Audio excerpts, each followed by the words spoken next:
We'd like to welcome everyone. My name is Jeff Hazard. I'm the Assistant Director of Athletics and Sports Information Director here at the college. I'm in year 21 here at the college, and it's certainly some people have reminded me that I'm getting along there in age, but the memories come back, and certainly these days when we have our Athletic Hall of Fame induction, I also serve as the chair of the Hall of Fame committee, and today we're going to have an opportunity to celebrate more greatness, which is always an incredible event here for the college.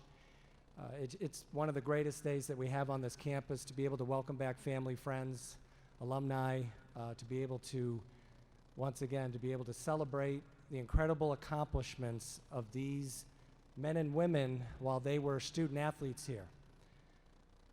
And speaking of all the success that we have had, if you look around this campus at some of the facilities, outdoor, indoors, and some of the things, if you look inside our athletic department, the person that I'm going to have the pleasure of introducing is the reason why we are having all that. She brings passion to work every single day. And because of that, it allows us to be able to do what we need to do to be successful in everything that we do.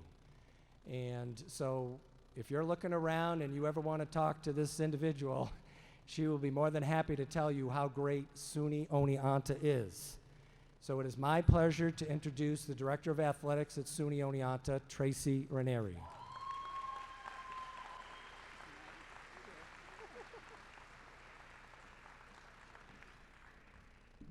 Good afternoon, everyone. Thank you so much for attending today, the 21st Athletic Hall of Fame. And a warm welcome to all our viewers on Facebook Live as well. I'm a little emotional. I'll get over it fairly quickly here, I hope. We had a really special breakfast, a very intimate breakfast for our Hall of Famers this morning, and they told stories that just really brought tears to my eyes, and I'm really, really excited for you to meet them. The Hall of Fame exemplifies the very greatest athletics triumphs in our college's history.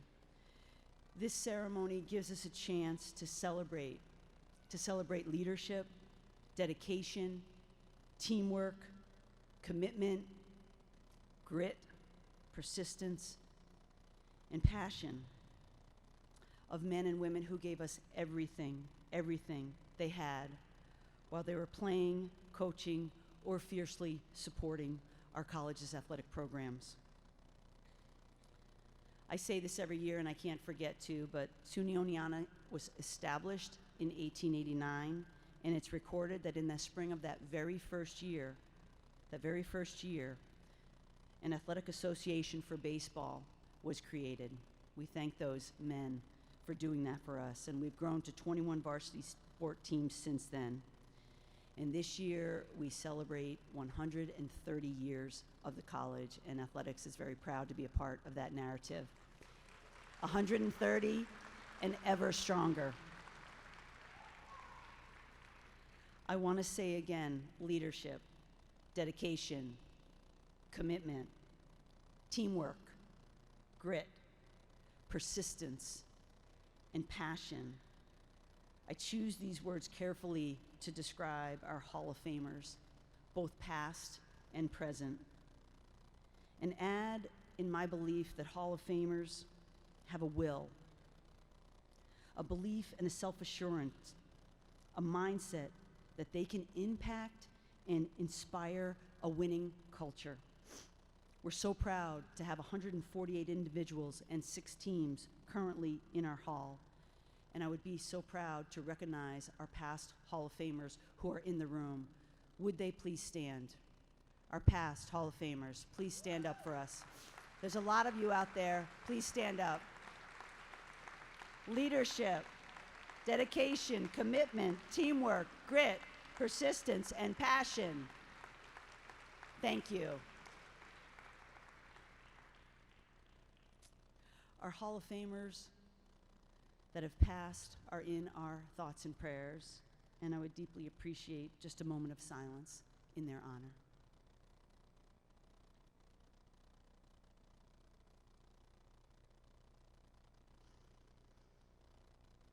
Thank you. The Hall of Fame committee is a group of individuals that spend hours upon hours researching and uncovering both the obvious and the not so obvious statistics and characteristics of the best of the best. Thank you, Hall of Fame committee, for your year-round commitment to making this event and this day so special. Could I have the Hall of Fame committee please stand and be recognized? They're out there, they're just shy. Thank you.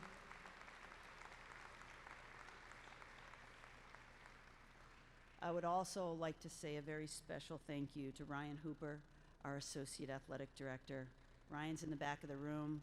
He makes things happen in every way, shape, or form. I'm so, so, so proud of you and what you do. Thank you. And Jeff Hazard, our Sports Information Director, because their leadership in organizing today's event has been spectacular. I also want to thank the many current student athletes that are here today. Thank you for sharing our history, making and shaping our future every time you put on an Oneonta uniform. And there's one more person I need to thank, and that is President Dr. Morris. Dr. Morris is a former student athlete, a college athlete, a rock star who just this past summer climbed Mount Kilimanjaro. She has the frostbitten toes to prove it. You can see them later. But we know that she understands what it takes to be on this stage today, and we're so glad to have her celebrating with us. Please give a warm welcome to Dr. Barbara Morris.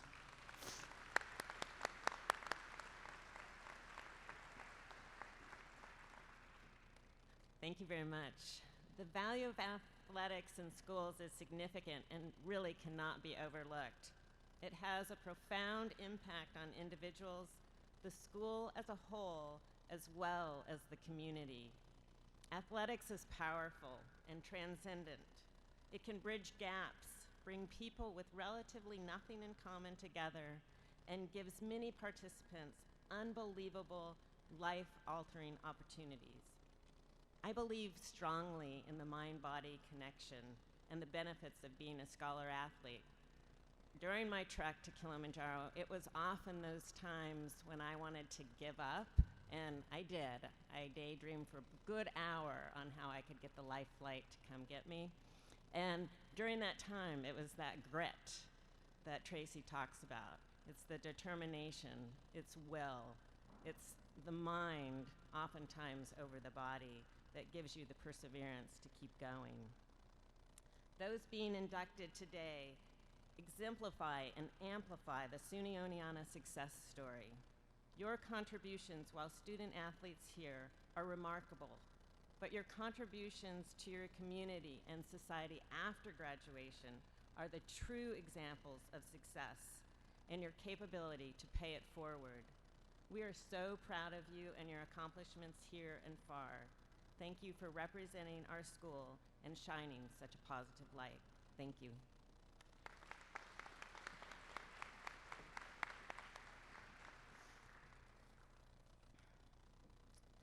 That's why so many of us stay here. You know, the passion just keeps coming, and I'm so proud to have Dr. Morris leading us at this time in our athletic history. You are going to find a program at your seat that is absolutely spectacular. It shares a lot of our past Hall of Famers. It shares some interesting tidbits about our 2019 inductees, and I hope that you'll take that with you and take some time to read it. These Hall of Famers have traveled from far and wide since their time at Oneonta, and I really can't wait till you hear their stories. So without further ado, I'd like to begin the ceremony by introducing again Jeff Hazard, the chair of the Hall of Fame committee. Jeff is truly the brains behind the Hall of Fame and this ceremony, and his passion for preserving our history and his attentiveness to the stats are second to none. Please welcome Jeff Hazard.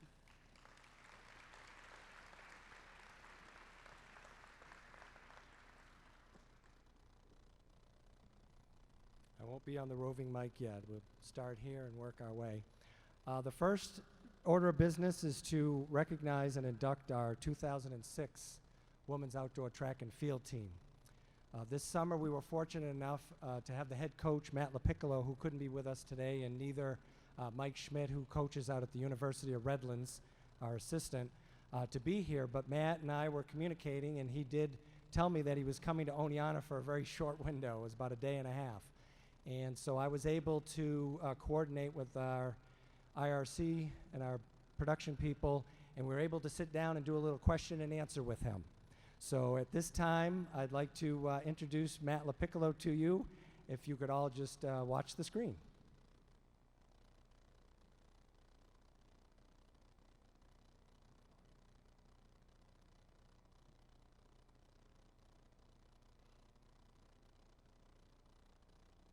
Matt Lupillo. Welcome once again to the 2019 Athletic Hall of Fame induction ceremony. Welcome once again to the 2019 Athletic Hall of Fame induction ceremony. Very pleased to have with me today the coach of the 2006 Women's Outdoor Track and Field team, Matt Lupillo, who was able to come back to Oneonta for a day, so we caught him while he was here. Welcome back to Oneonta, Matt. Thanks, it's great to be here. Congratulations on the team. Can you just talk a little bit about maybe the team itself and you know, because we were still a young team then. So. Yeah, we were just babies, you know, 4 years into the program, and I think we got a little spoiled with our success right away and on how good we actually were. And going into the NCAA meet, we were, you know, wanted to do well and get some All-American plaques, and it came together that we got a team plaque, you know, because we did so well, and we were very spoiled by that. So it was an exciting time for us. Yeah, I mean, some of the performers on that team, I mean, we had a total of 7 All-Americans, including 1 national champion. You know, Musu won the 200-meter dash, and at that time, running a lightning fast time, right? It was like the 4th fastest time.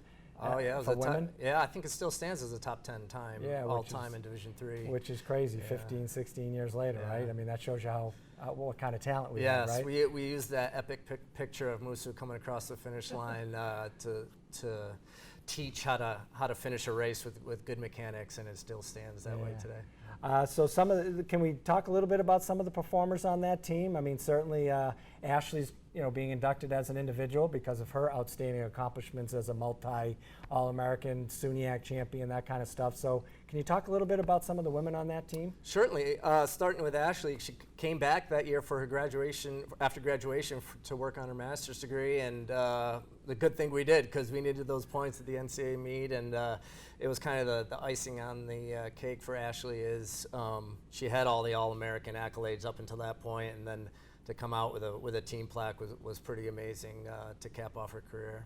Now, we had you know, again, she was on the first team when we started as a club. Mm-hmm. Our first official NCAA season was 2002, 2003. Yep.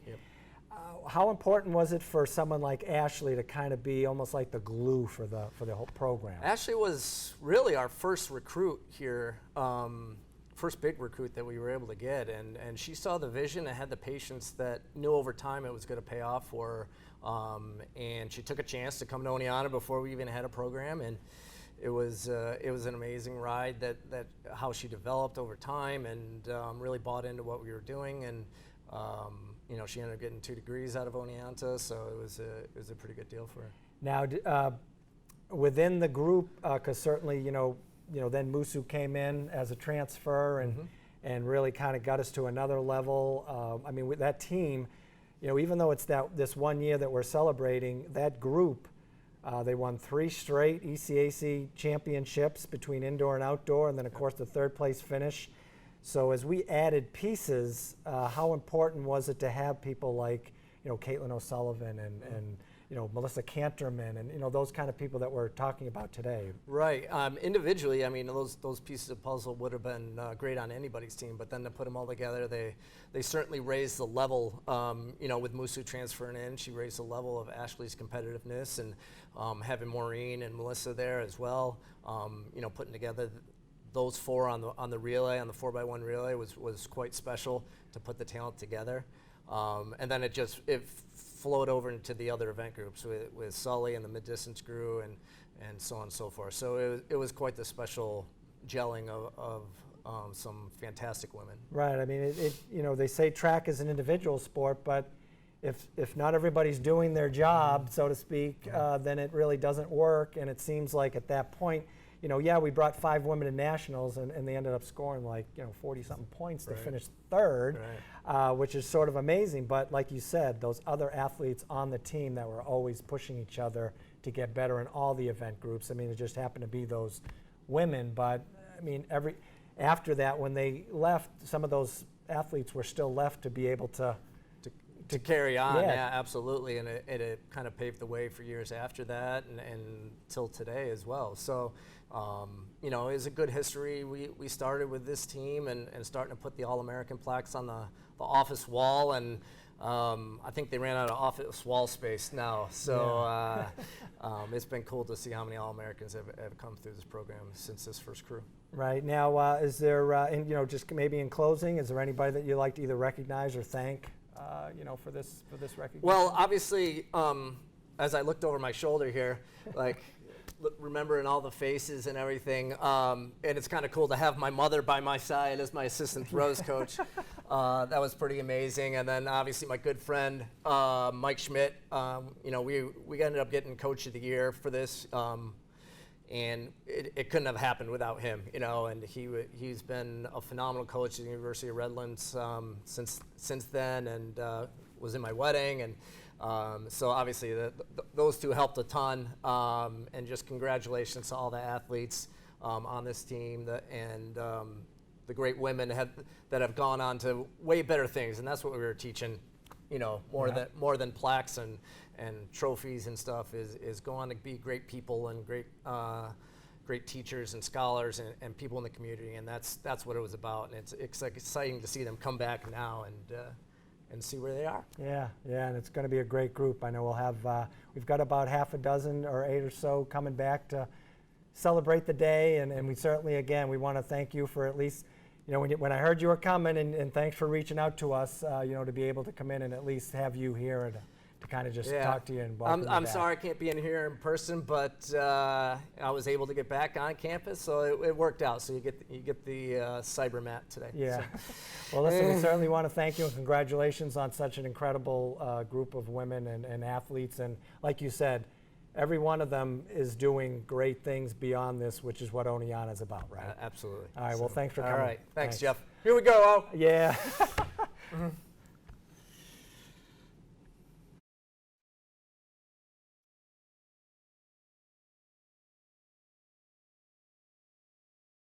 Us, to be able to come in and at least have you here and to kind of just talk to you and welcome you I'm back. sorry I can't be in here in person, but I was able to get back on campus, so it worked out. So you get the cyber mat today. Yeah.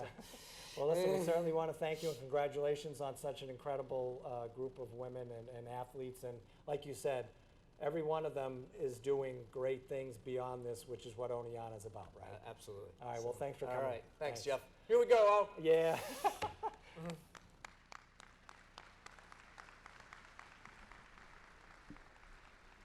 Cybermat did a good job. Technology, right? At this time, we are going to call up the individuals of that team one by one to present them with their certificates and medallions, and then we're going to do one big group shot at the end. So at this time, I would like to do that.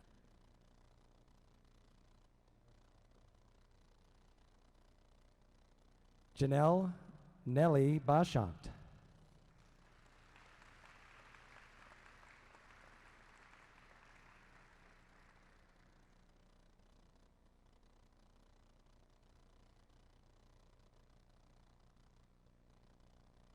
Laura Ewald.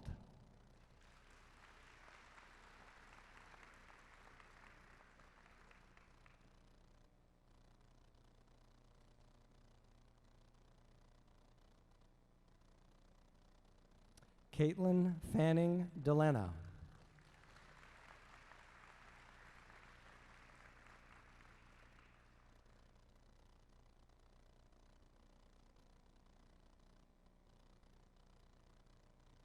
Kerry Gramlich Murphy.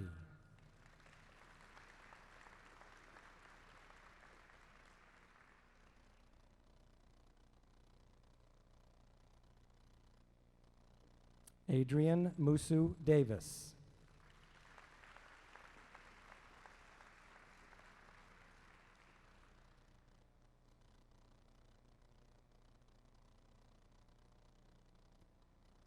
Caitlin O'Sullivan.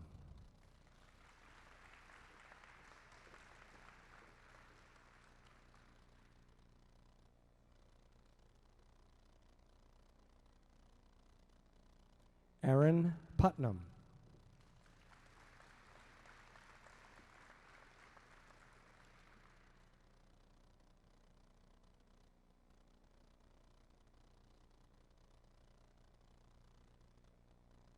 Ashlee Robertson.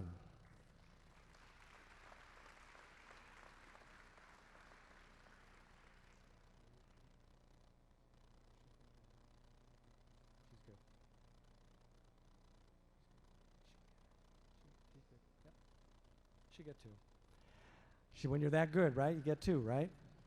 Maureen Verdier Klein.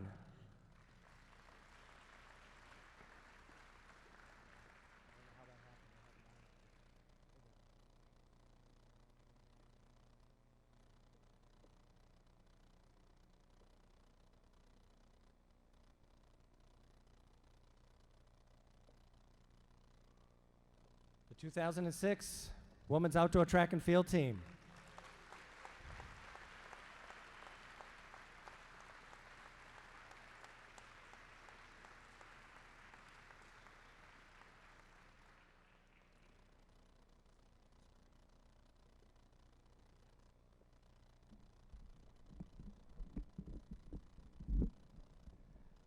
At this time, I would like to call one of the team members forward to kind of speak on behalf of the team. I'd like to have Maureen Vardy Klein come forward.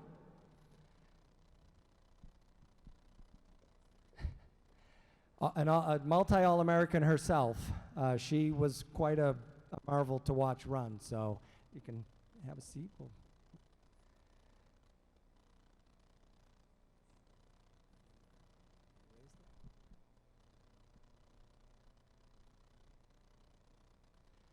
Well, congratulations. Thank you. And welcome. Why don't we just talk a little bit about what was it like to be on that team, and how did that team come together? It was a great feeling to be on this team. You know, coming from Long Island, and I started track and field in high school as a sophomore in high school, and to meet someone like my freshman year, meeting Ashlee, she was a big influence. She was a powerhouse then, to me anyway. I looked at her as someone that I wanted to be like. You know, she just as a woman, as an athlete, she showed me what it was, you know, and the team in general also what it was to work hard and to be a great athlete. And I met a lot of amazing women and men on this team also. I don't know if you guys remember Kwame White. He was a great individual, or he still is, and he taught me to be a trailblazer. That was what he said to me when I came on this team, to be a trailblazer and to work hard in everything that you do here, and to not complain. And that's the number one thing I've carried on with my life in general, as I work hard every day outside of track and field and just growing up and having children, is trying to teach them to work hard and to complain less and to try. Which is yes. hard. But it seems like in a situation where an individual sport, you have a team, and it seems like the way that team came together is everyone was in it for everyone. Mm-hmm. It seems like everyone just pushed each other because you knew that at the end of the road there could be something special.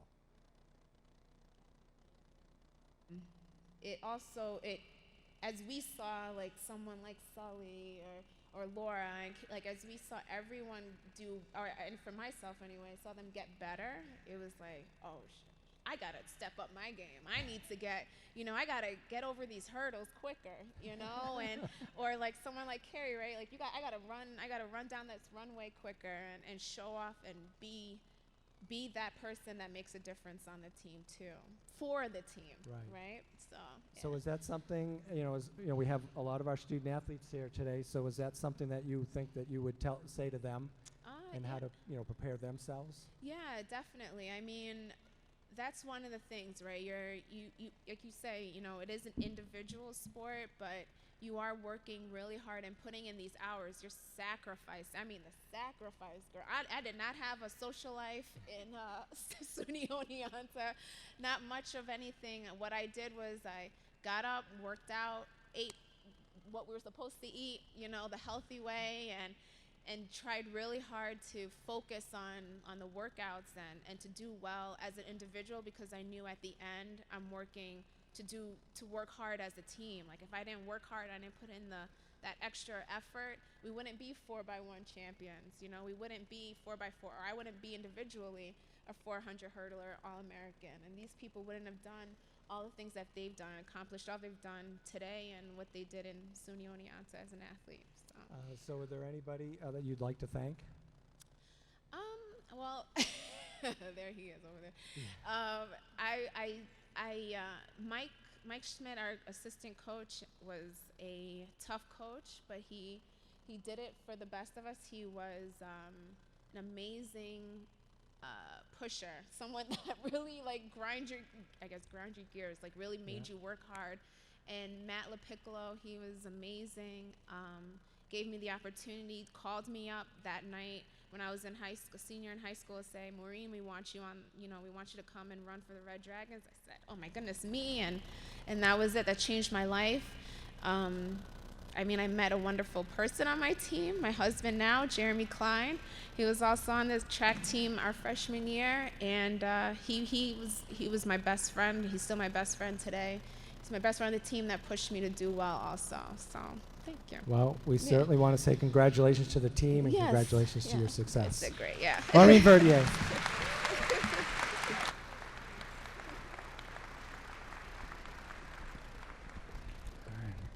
So we're just getting warmed up a little bit. We're going to start now with our individual inductees into our Hall of Fame. And as we go through, as you can see, we have a PowerPoint with some slides that just it just gives you a snippet of their greatness. All these student athletes are just so incredible, and they're such incredible people. And that's what, the celebration is really about. Our first inductee is a member. She was the goalkeeper for the 2003 women's soccer team, multi-all-conference, all-region. We didn't lose a conference game her entire 4 years here, which, if you think of anything on winning, it's hard to win 5 games in a row, never mind 40 like they did during those years. So our great person. She's now working in admissions at SUNY New Paltz. She worked here for a while in admissions. Just loves this place. SUNY Oneonta is her home. Laura Morcone.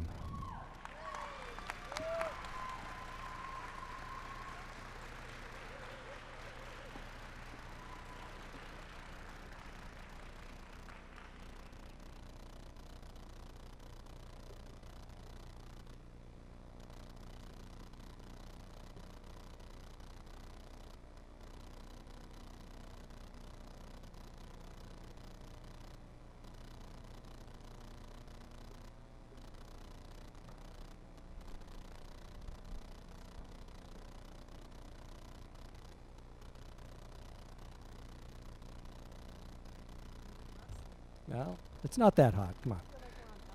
Oh, I was thinking Phil Donahue, but. Oh, all right. So let's start there. SUNY Oneonta, you mentioned in the brunch, and you also wrote. So on our website, if you go and after this, each individual had their own day in the past 2 weeks to highlight them and to promote our event. And I have them. I started about 5 years ago, having each one of them put together a personal reflection. And I think it's just as their ability to kind of maybe think about their time here and put it down on paper so that people can read it and why this place is so special. And the one thing that stuck out for me was this is home. So if you could talk about how this is home. Choosing SUNY Oneonta as my school was one of the best decisions I have ever made. And it is an honor to be here today. I thank the committee for considering me, my teammates who are here, my family, my friends. in the community, especially the student athletes. I had the privilege of meeting the women's soccer team yesterday, and it just brought back all of the memories being here. I always say, no matter where I go in life, I just want to take Oneonta with me, because I made so many memories with all of those people.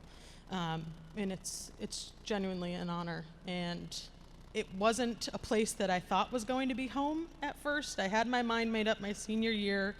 I thought I was going to Siena College on a soccer scholarship, but constantly, my father was getting phone calls from the assistant coach at SUNY Oneonta, and he would not. So finally my dad hung up the phone one day, and he was like, we have to get this guy to stop calling. We are going out there, and we are just gonna hear him out, and then we're gonna cut the cord.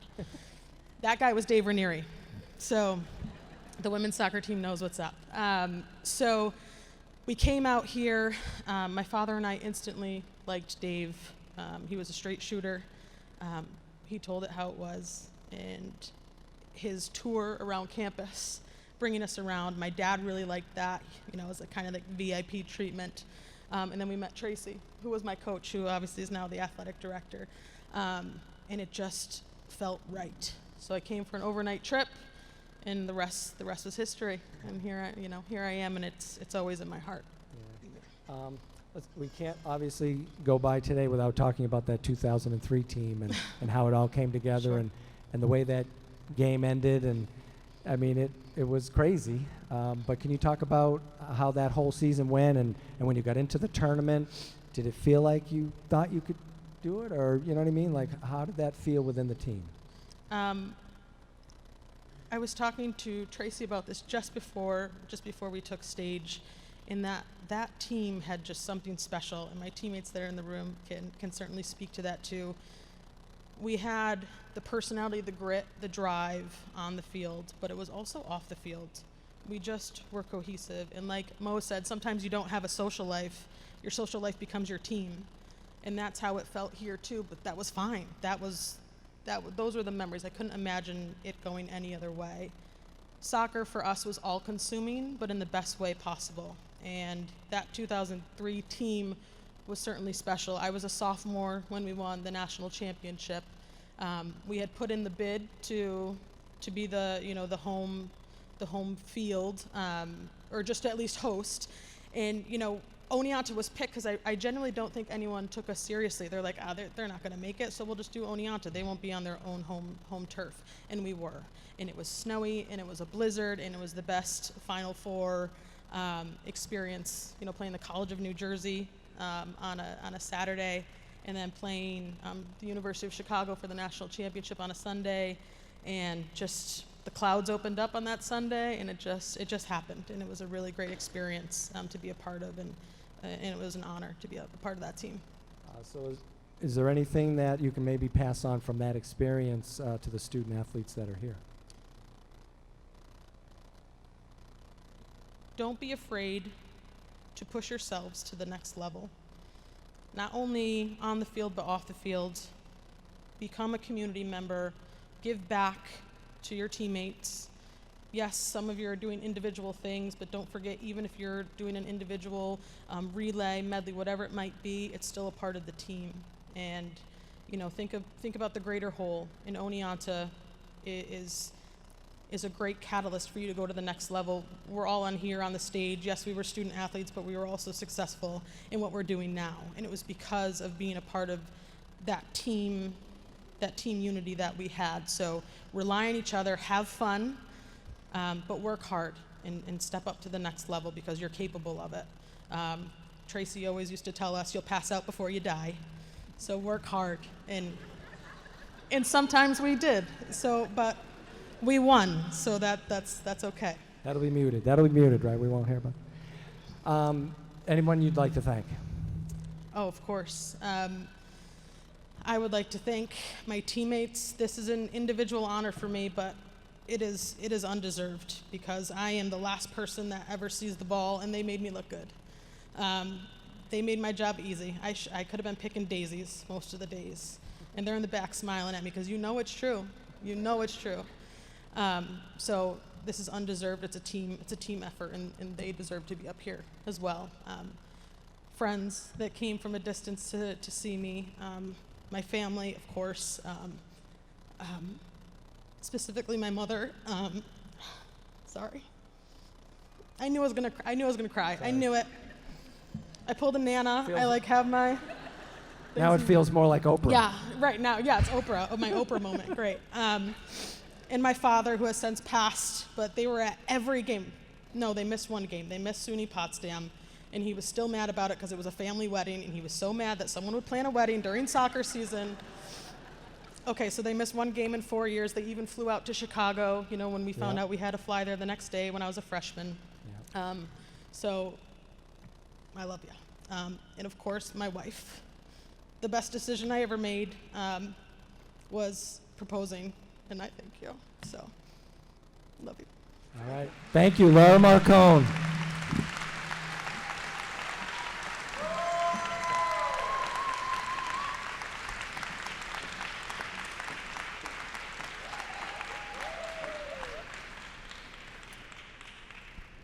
So in 2003, that is the last year that the national championship has been hosted on a college campus.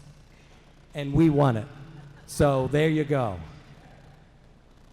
Our next individual, I said in brunch that if you have a short memory, this past winter we graduated a heavyweight wrestler named James Bethel, who was a 4-time All-American and certainly accomplished a lot in the classroom and outside the classroom. And so now I say turn back the clock about 11 years, and the guy that we're going to induct now was James Bethel. He was the most dominant wrestler in Division III. He was ranked #1 in the country. He was a student. He was double major, right? Were you a double major engineer? Yeah, and physics. So he was getting it done in the wrestling room. He was getting it done on the mat. He was getting it done in the classroom. And this individual, amazing. We only got to have him for 3 years after he transferred, but the 3 years that he was here are 3 of the best years we've had by any individual wrestler in the history of the college. So it gives me great pleasure to introduce Trevor Haifa.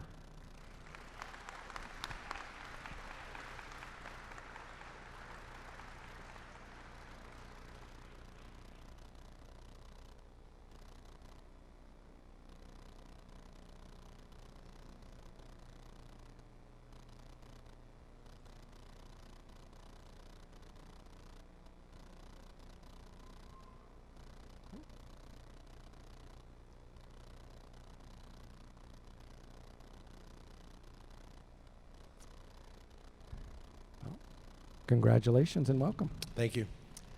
Why don't you talk about your experience here? Is again, one of the things that resonates in this class this year is we have quite a few individual sport athletes, and as you know, it's up to you to do your best. You rely on your teammates, but if you're not doing what you need to do, and this guy was known as the closer. He's the heavyweight guy, and if you're behind by 5 points and you need a pin because it's worth 6 points, this is the guy you want on the mat.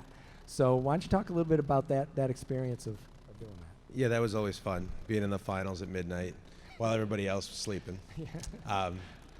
So I guess the question is, talk a little bit about being the anchor of the team, if you will. In a good way. In a good way. Being the heavyweight was daunting. Like I said, everybody got to warm up with the team and then go first. And, by the time your match got around, I was probably sleeping in a corner somewhere and you're up.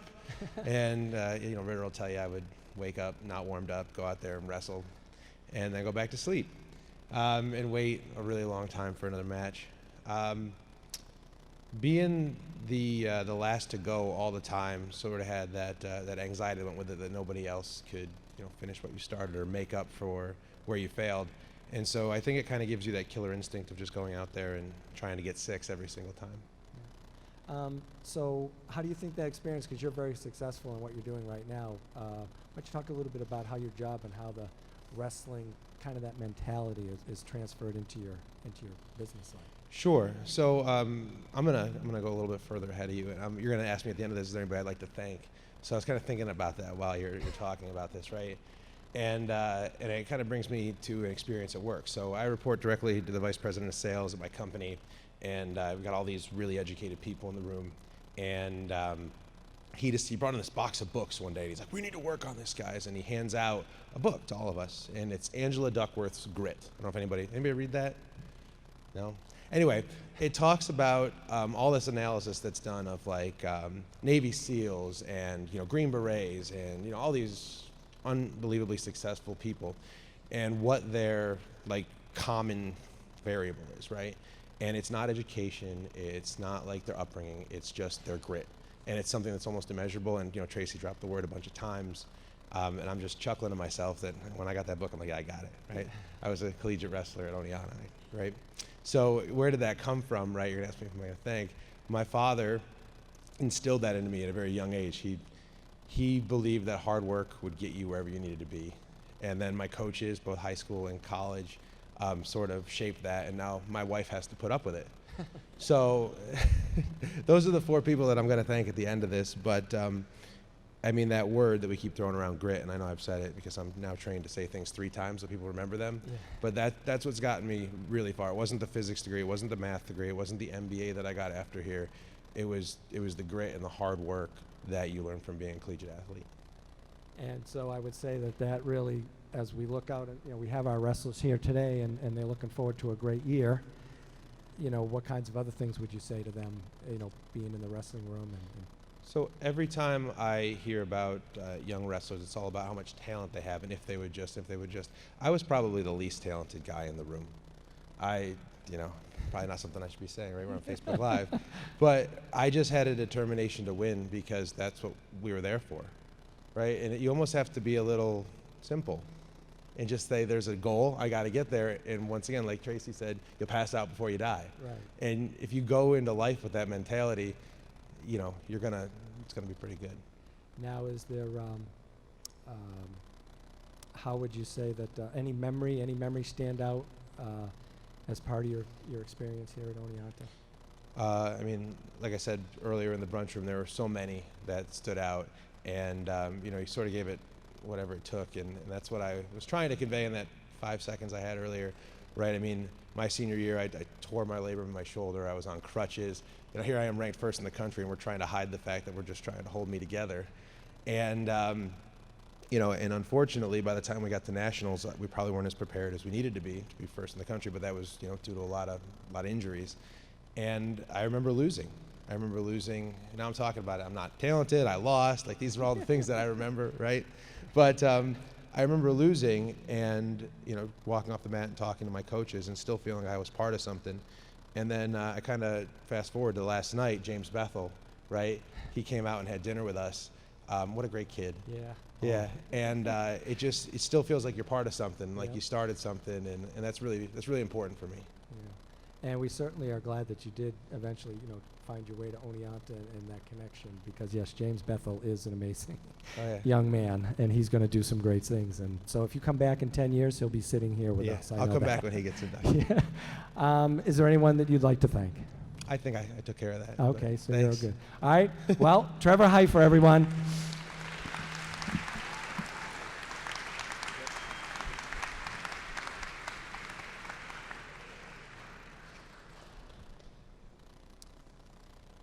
So our next individual is another individual sport athlete in the sport of men's tennis. We haven't inducted, I think you're the 3rd individual tennis player, and we've had tennis here since 1958, I believe. So in that span of time, we're only going to put in our 3rd individual, which is kind of crazy. But this guy came to campus. Jim Baker, Hall of Fame coach, became the coach after a successful run by Ed Kassler, and he played anywhere Jim Baker needed him to play in the lineup. He was the guy you wanted on your team to do whatever he needed to do so that the team could be successful. And again, individual sport, you need to do your job, you need to help out in whatever way you can. And he epitomized that. And when he graduated from here, he was the all-time leader in wins for the program, and he's still in the top 10. So here we are 30 years later, and he still is one of our top men's tennis players. And he has taken that, and he has become a highly successful Division I men's and women's tennis coach. He's won over 200 matches on both men's and women's side. He's been a multi-coach of the year. They've won championships. So he took his experience from Oneonta and translated that into a very successful coaching career. So it gives me great pleasure to introduce to you our newest Hall of Famer, Gary Glassman.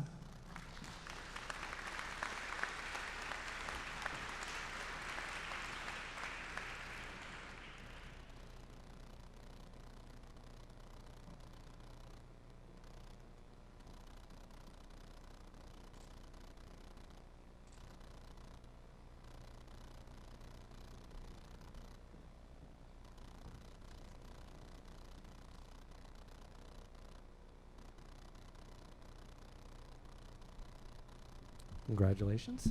First time I've ever had to raise the microphone. In reading through your information and your materials, because certainly I didn't have an opportunity to watch you compete as a student athlete here, one of the things that stuck out is how you got on the team. So could you please share that with us? Sure. When I came up for my visit in my senior year in high school, I met with Coach Kessler, who you mentioned, and he was fortunately in the process of retiring, because when I met with him, he had never seen me play. And he just took a look at me and said, you can't play here, you're not big enough. And a couple of my high school teammates had gone on, older guys that played here and did very well. And I left there thinking, I really want to play college tennis, so is this the right place? And I came anyway. Like I said, fortunately he retired. Coach Baker, very welcoming, gave me an opportunity, and I pretty much ran with it. Now, you did allude to a story. You were at practice one day, and they were doing, what is it, ladder We were play doing or challenge matches. And Coach Kessler was still there. He showed up to kind of watch a little bit. And what happened? Well, I played a guy who was about 6'2" in a challenge match, big lefty, and I ended up beating him that day. And Coach Kessler just happened to be there just watching, and I just said hello and went on my way, and it gave me a great deal of satisfaction. Yeah. So again, we've just heard it about 25 times already, is grit. And it seems like that kind of grit is really what made you the tennis player that you were for us, and actually gone on to be such a successful coach. So why don't you talk about that? I don't know that I mean, I had the belief, but when I came here, I was fairly immature. Coach he'll back that up. And we had a really good captain on the team, a guy named Dennis Collins. And sophomore year, he'd come to my dorm room. He'd pretty much grab me, take me down to the track, and we'd run wind sprints. And I learned what it was, not just to be a teammate, but to be a leader. And that certainly helped me go a long way, trying to help motivate the guys, relate to the guys, and it's helped as a coach as well. Right. I mean, because I would think that the lessons that you learned from there, you having to work for a lot that you accomplished, would translate now where you can just not tell your student athletes, but try to guide them in the right direction to be successful themselves. What would you say to the student athletes that are here? I mean, it crosses all sports. It's not just tennis. When you think about all my brother and sister-in-law are here, they just dropped my niece off at college a couple of weeks ago, and she's going to play Division I lacrosse at Bryant. And I think about what their summers have been like over the last several years, showcases, tournaments, and everybody in this room has had help to get where they are. And wherever you get in life, personally, professionally, you just make sure you send the elevator back down so you can help lift somebody else up. And so is there anyone that you would like to thank? Well, for sure, Coach Baker for giving me an opportunity. My mom is here, my best friend, my brother, my supportive girlfriend who sat through 5 hours of college tennis tournament yesterday and didn't complain once. Yeah. Well, Gary Glassman, everyone. Congratulations. Thank you.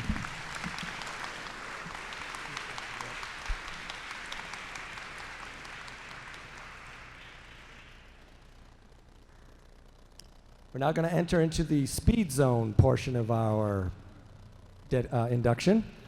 Our next individual, certainly, as we have said, she was Coach Lupillo really said it nicely, like she was really the first big recruit for our program, and really the cornerstone and the backbone, someone who got to see it from the year one and be able to influence, we talk about team culture, really influence the team culture of how our women's program has progressed and moved through the years to where it I mean, the curtains are hiding them, but we've won a couple of SUNY titles over the last 3 or 4 years. So I think that it all started with this group, and certainly Ashlee was a very important part of that. Multi-All-American, she still has the school record in 400 and the relays. I mean, records that are, I mean, I don't know if I'll be here long enough to see them being broken. I know records are made to be broken, but there are some records that just might stand for longer than we think, right? So it gives me great pleasure to welcome into our Hall of Fame Ashlee Robertson.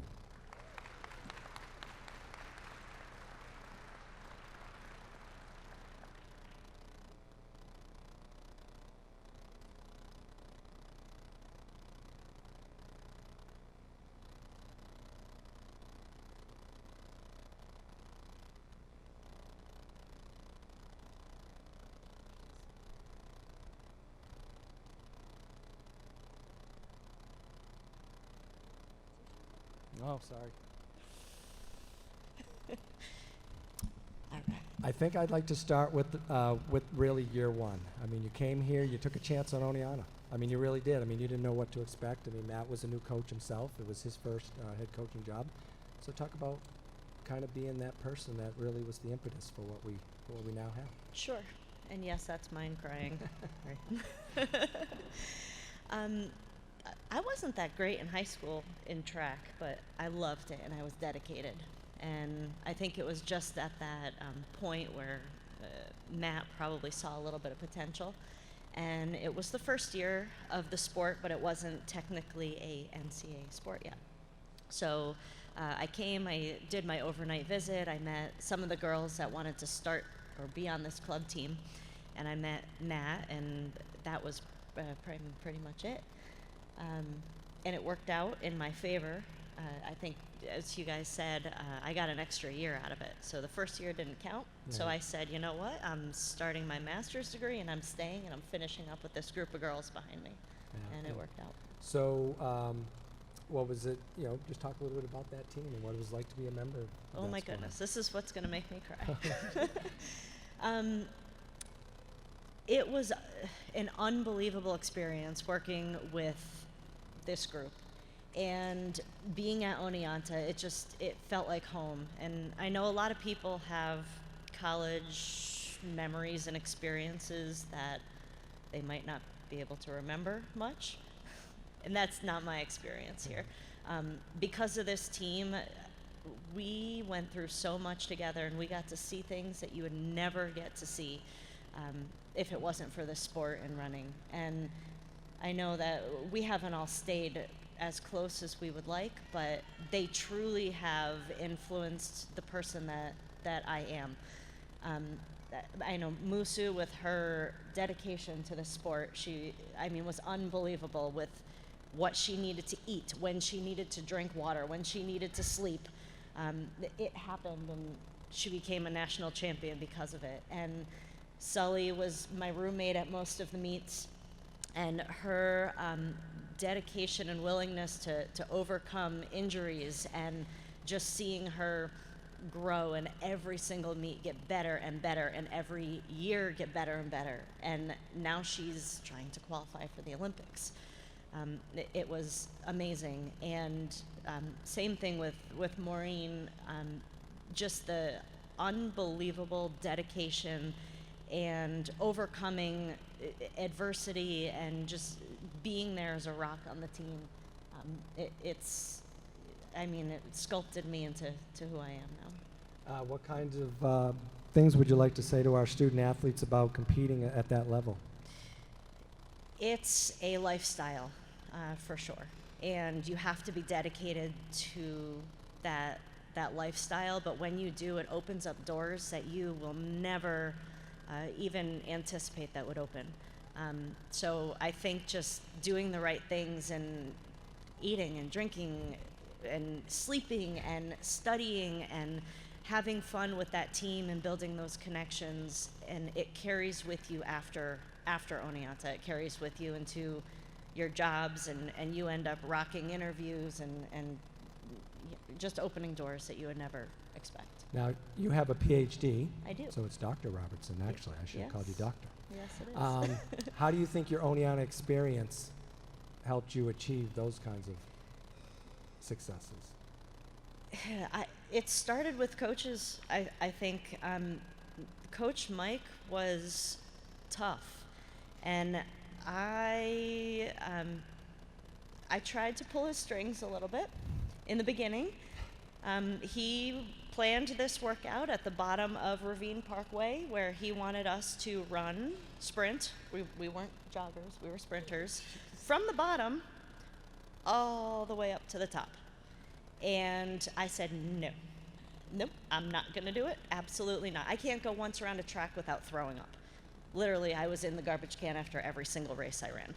And I laid down and I started having an infant temper tantrum, and he stepped over me and he said, get up, go run.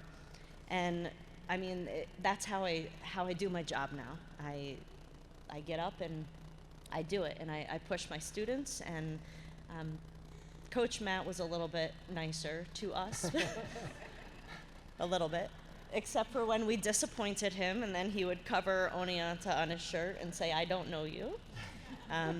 But he, again, it's that lifestyle that he instilled, the passion for running, the grit, the determination, the unwavering commitment to what you're doing, and he gave us that commitment, and we gave it back to him on the track, and I think that's what all of us are doing now in our careers. Anyone that you would like to thank? Yes, absolutely. My parents, for sure. My dad would get on that plane and fly out to Wisconsin for all of our NCAA championships, and I mean, awesome to have him there. And my fiance Richard has been awesome, because these girls back here developed me into a type A personality, and he has found a way to chill it out, which is awesome.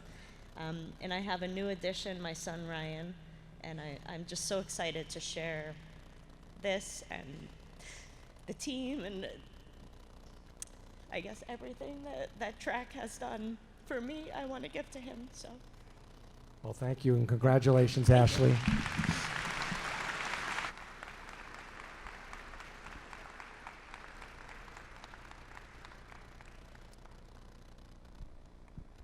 We still agree, right? Oneonta is the center of the universe. That's what they tell us, right? Everything comes back to Oneonta.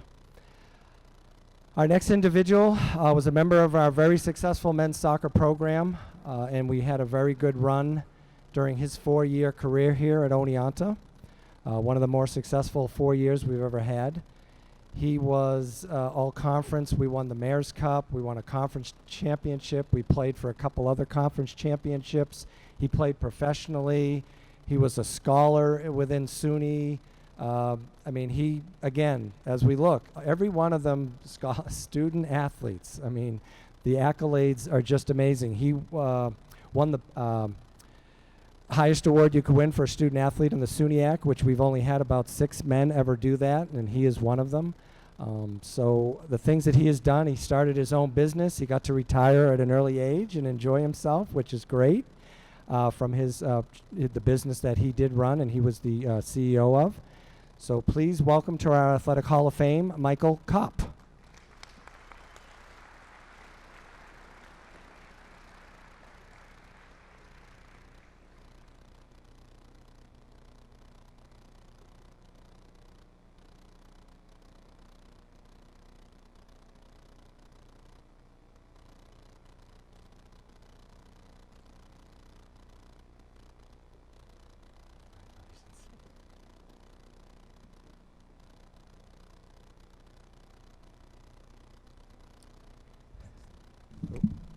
Yeah, we're good. Okay. All right. Congratulations. Thank you.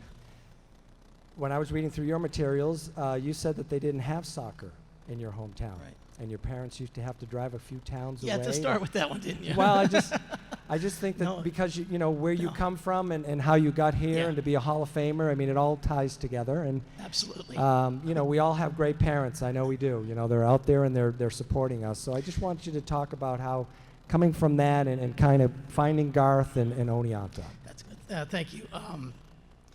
Yeah, there was no soccer program as a youth, and my folks got me interested in playing in a program a few towns away, and it was fun. And some of those programs folded, and I kind of jumped from team to team. And by the time I had gotten to high school, I had like a 9-year head start on my teammates, and that was kind of good news and bad news, which will be a great segue into my current teammates. We weren't a very good high school team, and if I wanted the ball, I had to kind of go get it myself. And so I wind up, because I touched the ball so often, becoming a decent enough player that my high school coach said, "We've never had a player of your like here, and I don't know what to do with you." So we talked about what I wanted to do as a career, and we went into his office, and an old school black 400-pound rotary dial phone, and he called Coach Stam. And I thought he was going to tell Coach about this young player that he had. And he said, "Coach, there's a player I have, and his name is Michael Kopp, and I'd like you to speak to him." And he handed me the phone, and I almost hyperventilated. I wasn't prepared for that, and somehow I made my way through it, and Coach said, "We'd love to have you come up." So, I had visited the campus earlier, but no official campus visit. One of my friend's sisters had gone here.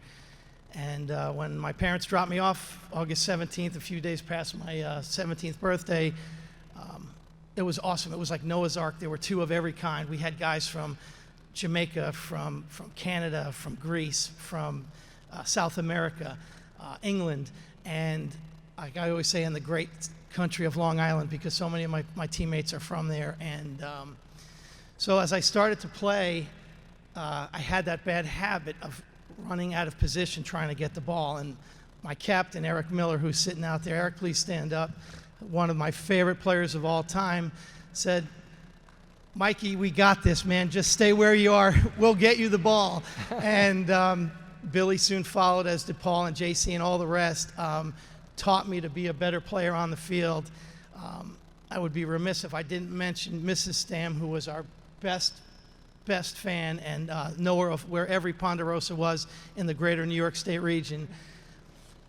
She would yell throughout the game, "Be there, be there." And I realized that they were passing the ball to me, and she was yelling at me to be there. So she was as good of a coach from the stands as Coach Stam was from the sidelines. And that combination of the Stam family and my players on the team is why I'm here today. Yeah. And just talk about, maybe highlight a couple of your experiences. I mean, back then, we had a very successful, we were playing Division I. Yes. So talk about what that was like to play some of the caliber of teams that we It was great. I mean, we had the underdog mentality. We played a Division I schedule, but we didn't have athletic scholarships as they stood in the D1 program. Sure, there were grants, and there were alumni grants as well. So we kind of had a little bit of a chip on our shoulder, and we just felt that, if we were going to play in this division, we all kind of got overlooked for the scholarship money, if you will. And but that never impacted the way we played. And I've participated in many of the sports behind me, and so I think it's fair to say that soccer is my favorite because it's such a fluid game. It's 45 minutes to figure out with your teammates on the field what to do next. There's no timeouts, there's no set plays, and to be able to do that at the Division I level against 11 full scholarship players and compete and win and put together the record we did says as much, if not more, about the guys that are here today, the coaching staff, the program, the athletic department, the home field advantage, which was a little tough to play on for the visiting team, and we played that to our advantage all the time. Is there anything that you'd like to say to our current student athletes? I mean, you spent your entire year owning your own company and business, and kind of those lessons and how Oneonta translated into that. Take a chance. They always say the pioneers are the ones with the arrows in their back, but go out there, be first, make a chance. Oneonta was a stretch, Division I. I worked for 2 of the great credit card processing companies. And after a while, you realize, I think I can do this better. I think I can do it smarter. And if you don't try, you'll never know. And so I was able to get lucky and start with a couple of business friends of mine and pull it off. And if it wasn't for the chance that I took coming here, coming to this school, that I fell back on that. I thought about that quite a bit, and anything is possible. And I know that that's cliche, but it really is if you put your mind to it. It's been a great run, and this is the absolute top of the cake right now. And who would you like to thank for getting there? My mom and dad, of course. Thanks. There they are. Amazing people. My dad's a retired fireman. My mom's a nurse. So salt of the earth people doing stuff for all the right reasons. My sisters are all teachers, teaching, doing the right thing, and they're here. And I'd say that my teammates traveled near and far, but they all came from far away. And guys, I appreciate it as much as these tears can tell you. So, well, congratulations. Welcome to the Hall of Fame, Michael. Thank you very much.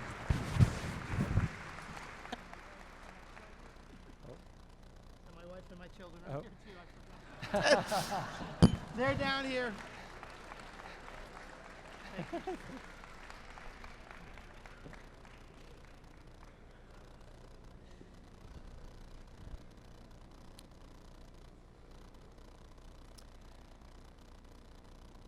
When I was every year I try to put together, kind of how the order and how I'd like to, move through the day, and I saved these two individuals, to the end, just for kind of the same reasons of knowing them and the people that are here for them today, and we'll get to all the fans and stuff that are here. We know these two individuals have given so much to Oneonta and the community and the college and student athletes. And our first individual was actually our first female athletic trainer.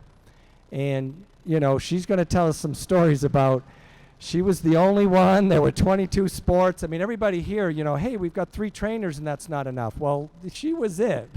And she had, the locker room situation and all that kind of stuff. I mean, I'm hoping that we can just share a little bit of that because she is such a wonderful person. And I got a chance to know her a little better because, again, I was not here when she was here. And just to sit down and talk with her and some of the challenges that she has overcome to be here today are just inspirational. So please join me in welcoming Celianne Smith to our Hall of Fame.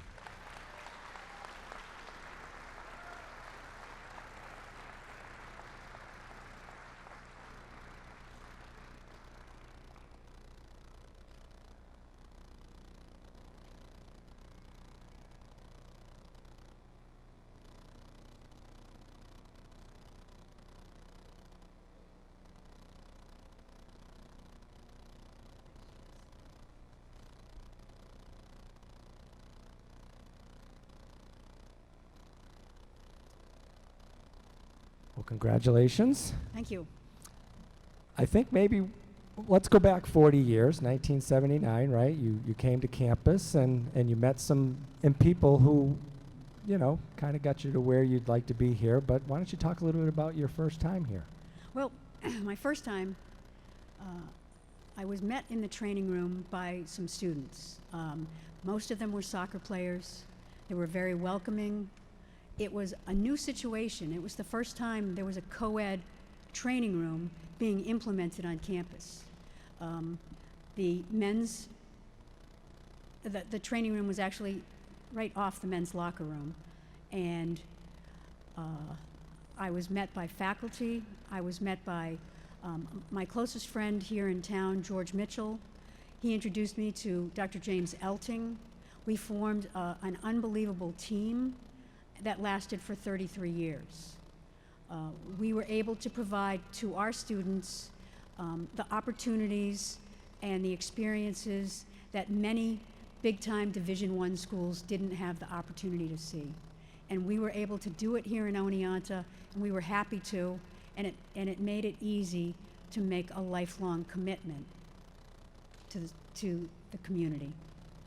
So you talk about lifelong, especially lifelong learning, and you went on to become an orthotist, a certified orthotist, and right? Am I saying that right? Okay. Yes, you are. So why don't you talk about how as you progressed through here and some of the struggles, but yet how did that help you move? So So when, you know, after a certain point in time, I was eligible for a sabbatical. And when a faculty member goes on a sabbatical, quite often people write a book or get a PhD. Because of the circumstances here, and we didn't have a physical education program at the time, I wanted to look for something that was going to enable me to further provide services to our students that weren't available. So by becoming an orthotist, I took a leave, and I took a leave of absence, and I used my sabbatical. So I was away from campus for a year and a half. And I became certified, and I came back, and I was able to provide services that just were not available to our students previously. So I think that that was the exciting part. And once you've been in a place like Oneonta, and once you've been someplace for 10 or 15 years, you realize that you have no choice but to give back, because the community gives to you. The students give to you. And my nourishment came from my students. And everything that I've done in life has come from my point in education, where I'm trying to educate people. I worked with patients by being in the medical field, and I always wanted to educate those people as well. And I think that that's something that's been missing, and it enabled me to provide that service. And being a role model, can you talk a little bit about being a role model for young women and wanted to get into this profession? It's not an easy profession, athletic trainer. It's kind of a crazy life. I think that it's safe to say that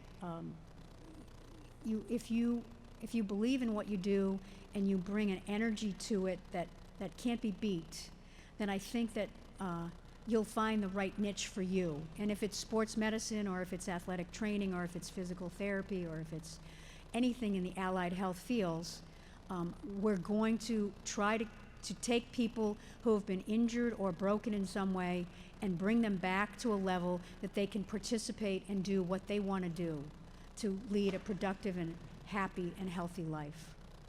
You had an opportunity to travel abroad a couple times. Why don't you talk about those experiences? I did. Early in my career here, I had the opportunity to travel and teach with groups of students from Oneonta in Ireland.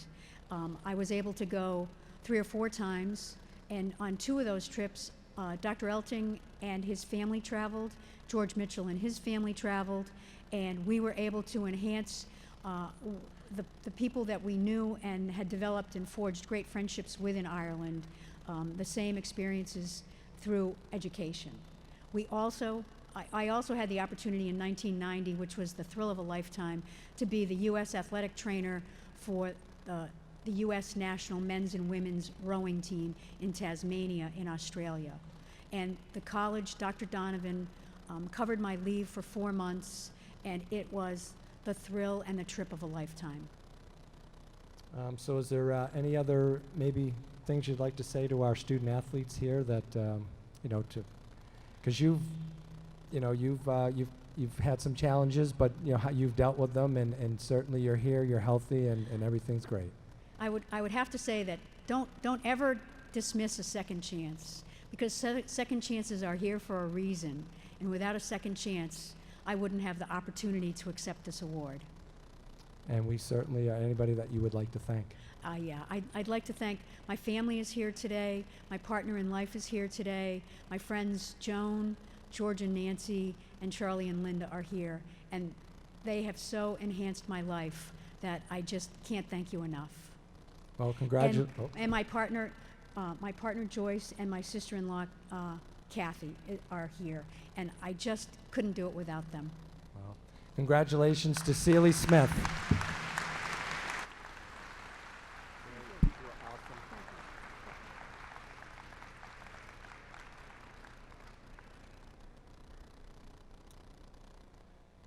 So what's the softball term? The closer, right? The closer, right?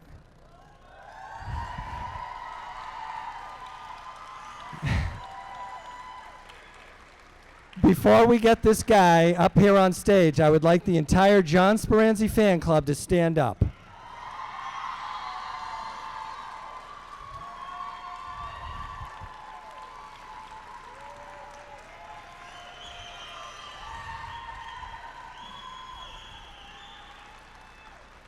This guy Okay, we've had some coaches come and go in our softball program. Born and raised in Oneonta, he has given back to the community in so many ways, and he has given back to the student athletes of this college for the last 30 years.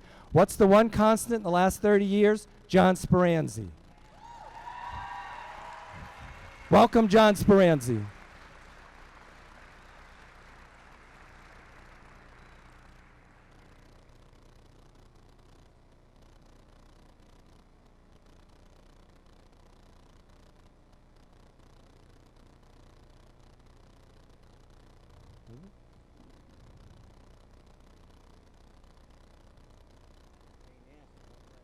Yeah. It's not on, thank God. Test, Yeah. okay. So we could probably spend 30 years talking about your last 30 years, but Oh, God. we'll try and see if we can pick out some of the highlights. But I mean, again, you saw it. I mean, half the room here is here because you have impacted their lives. And can you just maybe talk a little bit about that feeling, a passion of coming here and being that for them? Well, I've always felt like when you coach kids, if you can get them to run through a wall for you, then you have them. You know, you got to respect and love them. Sometimes it's tough love, but if you can get them to run through a wall for you, you've got them, and you've got them forever. Right. And So- now, so, when you and I were talking and visiting about, I never knew if you had gone to college, but what was the first thing you said? I went to School of Hard Knocks. Yeah, School of Hard Knocks. And that's really what it was like growing up, and certainly in this city, you hear the stories and you've shared them. How do you think that has gotten to where you are, and how do you think that's influenced the way that you relate with because the kids have changed. Oh, God, absolutely. The students have changed. You know, I think growing up, when you're involved in sports, I was always at the Boys and Girls Club my whole life. I mean, I just love sports, and, that was my fuel, to be healthy and athletic. And then, I started playing baseball and then softball, and then, I got a call back in 1990 to, coach the girls softball team. I said, sure. And the late Carol Blazina, she called me, and the rest is history. So you've seen all of our SUNY titles. You've been a part of all of our NCAA tournament appearances, and what are some of those special moments to be able to share that with our players? Well, I think winning the first tournament, if we didn't have our own field, we had to play down in Newell Park. You have to drive down there every day, practice, and all that stuff. So winning our first back in '99 was pretty exciting. And then to do it again in 2001, which to me, that team was 38-10. We were one game away from going to the College World Series. So that always stays with you, just to get a taste. Yeah. And then 2004, won again. And then I want to shout out to the 2014 team. Because if I didn't say that, I was going to catch hell. I know. They told me last night, they said, John needs to do a shout out. But, so the players, a lot of them are Hall of Famers.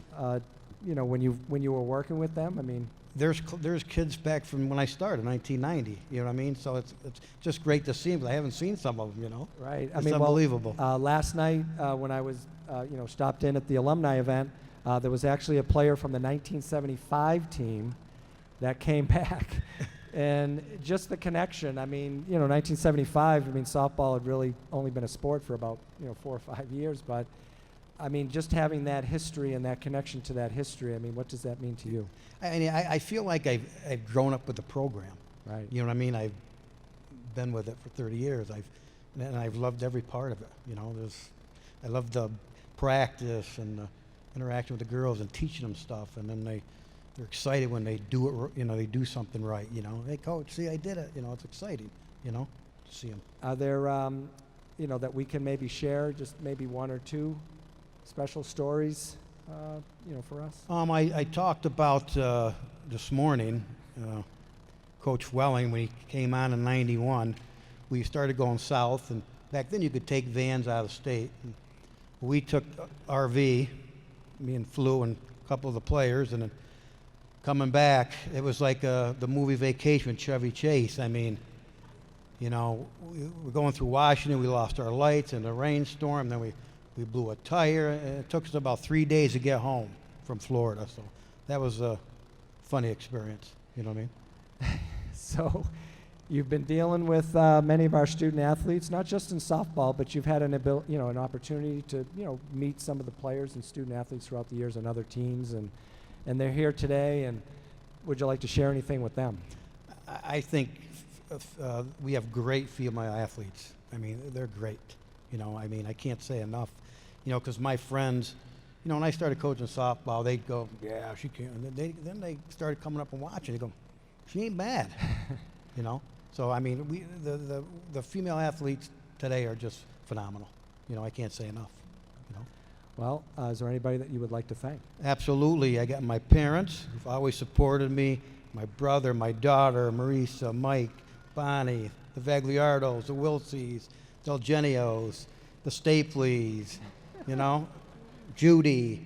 Everybody supported me, so I can't ask for any more. Wow. Growing up in this town, you grew up in this town your whole life, you people come up to you and say, hey, how's the team? Right. So they're all interested, Yeah. so. Well, and we are so glad that you have been a part of our program for 30 years, and you're still a part of our program. I don't want to make it seem like he's going away. So just a part of our program, and we are awesome. Awesome. Thank you. Congratulations to John Speranzi. You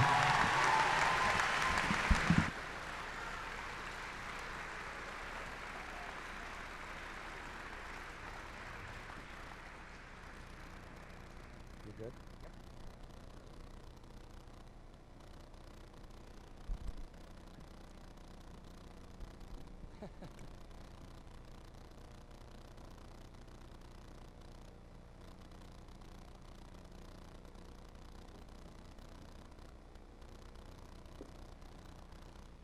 Well, one more round of applause for these incredible men and women.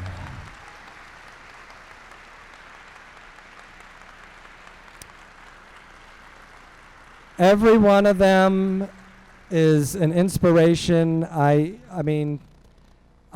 just want to say the first two track athletes that saw me today, I just want to say, they said, you haven't changed a bit.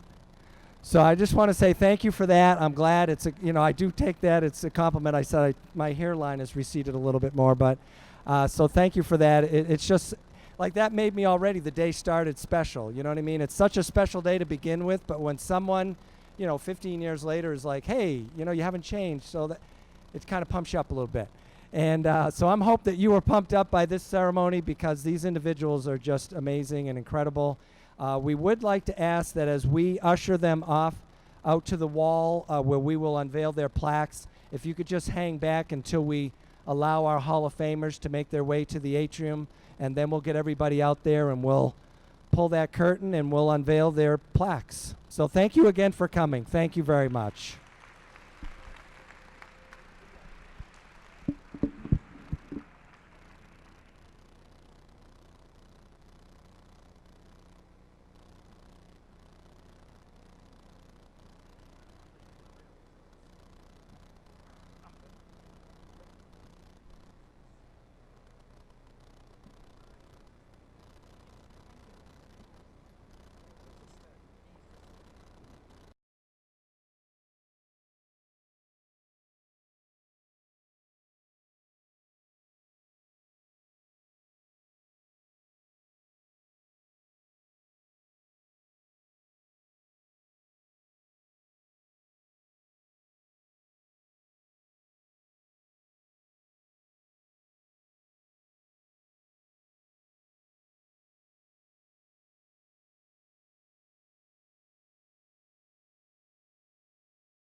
because yes, James Bethel is an amazing Oh, yeah. young man, and he's going to do some great things. And so if you come back in 10 years, he'll be sitting here with Yeah, us. I'll know come that. back when he gets inducted. Yeah. Is there anyone that you'd like to thank? I think I took care of that. but Okay, so you're thanks. good. All right. Well, Trevor Haifa, everyone.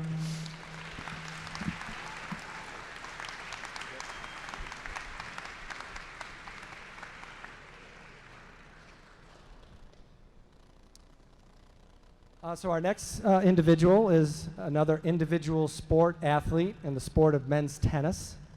We haven't inducted, I think you're the third individual tennis player, and we've had tennis here since 1958, I believe. So in that span of time, we're only going to put in our third individual, which is kind of crazy. But this guy came to campus. Jim Baker, Hall of Fame coach, became the coach after a successful run by Ed Kassler, and he played anywhere Jim Baker needed him to play in the lineup. He was the guy you wanted on your team to do whatever he needed to do so that the team could be successful. And again, individual sport, you need to do your job, you need to help out in whatever way you can. And he epitomized that. And when he graduated from here, he was the all-time leader in wins for the program. And he's still in the top 10. So here we are 30 years later, and he still is one of our top men's tennis players. And he has taken that, and he has become a highly successful Division I men's and women's tennis coach. He's won over 200 matches on both men's and women's side. He's been a multi-coach of the year. They've won championships. So he took his experience from Oneonta and translated that into a very successful coaching career. So it gives me great pleasure to introduce to you our newest Hall of Famer, Gary Glassman.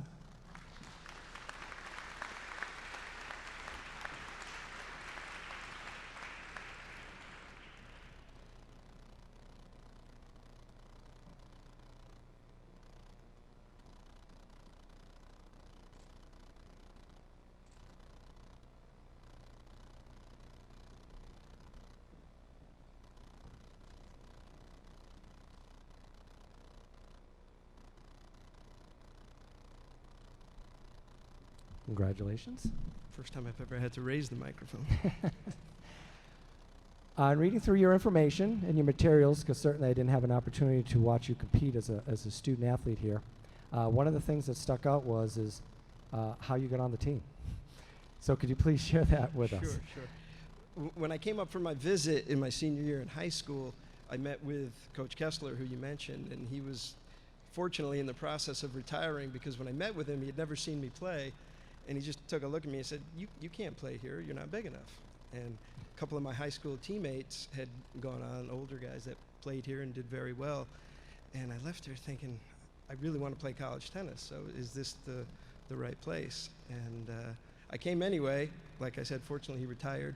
Coach Baker, very welcoming, gave me an opportunity, and I pretty much ran with it. Now, you did allude to a story. You were at practice one day, and they were doing, what is it, ladder We were play doing or challenge matches. And Coach Kessler was still there. He showed up to kind of watch a little bit. And what happened? Well, I played a guy who was about 6'2" in a challenge match, a big lefty, and I ended up beating him that day. And Coach Kessler just happened to be there just watching, and I just said hello and went on my way. And it gave me a great deal of satisfaction. Yeah. So again, we've just heard it about 25 times already, is grit. And it seems like that kind of grit is really what made you the tennis player that you were for us, and actually gone on to be such a successful coach. So why don't you talk about that?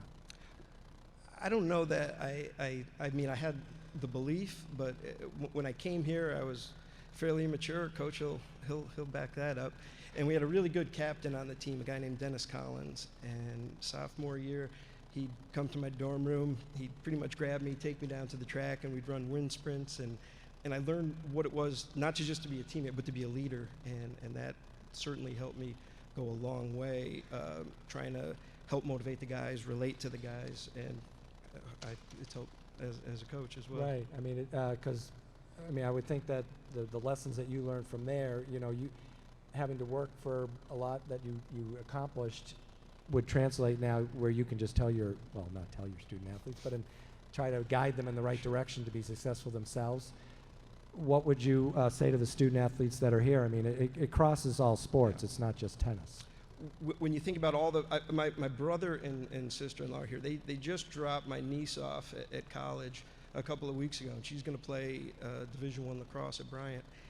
And I think about what their summers have been like over the last several years, showcases, tournaments, and everybody in this room has had help to get where they are. And wherever you get in life, personally, professionally, you just make sure you send the elevator back down so you can help lift somebody else up. And so is there anyone that you would like to thank? Well, for sure, Coach Baker for giving me an opportunity. My mom is here, my best friend, my brother, my supportive girlfriend who sat through 5 hours of college tennis tournament yesterday and didn't complain once. Yeah. Well, Gary Glassman, everyone. Congratulations. Thank you.